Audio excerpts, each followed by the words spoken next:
Hi friend, আমি মেদিনীপুরের মাহি। নিশ্চয় দেখে আমাকে চিনতে পারছো বা জানতে পারছো। আজকাল ততটা ফেমাস নেই, হয়তো একটু হলেও তো মোটামুটি ফেমাস বলো যাই বলো, মোটামুটি তোমাদের দেখোটা জানবো, তোমাদের ছাড়া আর কে জানবো আর কতটা ফেমাস কি কতটা কি। তবে এই সন্ধ্যাবেলা এখন মনে হয় 8টাও বাজেনি, এখন তো যা অবস্থা দেখছি, যে ঝড় বাতাস মনে হয় আরম্ভ হয়েছে, মেঘ যে উঠে আরম্ভ হয়েছে, মনে হয় আজকে ডুবি দিয়ে মনে হয় ভাসি দিয়ে মনে হয়, আর মনে হয় কালকে মনে হয় বলা করতে পারবো না।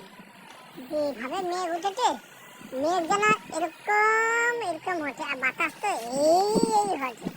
আর আমি আমি যে লোকটা এত মোটা, আমার অবস্থা এই হচ্ছে। তো আর এর থেকে আর রইব মনে হয় কাউকে বলা হবে না, যদি বাচ্চা যদি রই তাহলে হবে হবে, নেই হবে নেই হবে। তো মানে আবার নতুন করে বলা তৈরি করবো। দেখি তবে ফারারি আইটা দেখি থাকিয়া, যদি ঝড় বৃষ্টি যদি হয়, যদি সমুদ্রের দীঘার সমুদ্র তো কাছে জানো, যদি পুরা জলটা যদি উঠে আসে তাহলে মনে হয় আর বাচ্চার সম্ভাবনা নেই।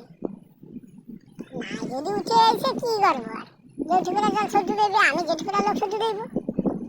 তো সব কালকে আবার নতুন করে ভিডিও দেখা যাবে, এখন আশীর্বাদ করবে কিরকম ঝড় টড় হয়, কিরকম বাতাস হয় না। দীঘার সমুদ্রের জল পুরা উঠে এসে এখন ধারে যায়, এখন বোঝা যায়নি, এখন মোটামুটি মানে দেখো বুঝো, মানে তো সব যাও দেখো তো পরিস্থিতি। আচ্ছা হোক, আবার মাঝরাতি বার দেখি যদি ঝড়টা হয়, তাহলে আবার যদি ভলক টলক যদি করি, বুঝছো, ওই কথা রইলো আর কি। আবার যদি দেখা হয় হবে।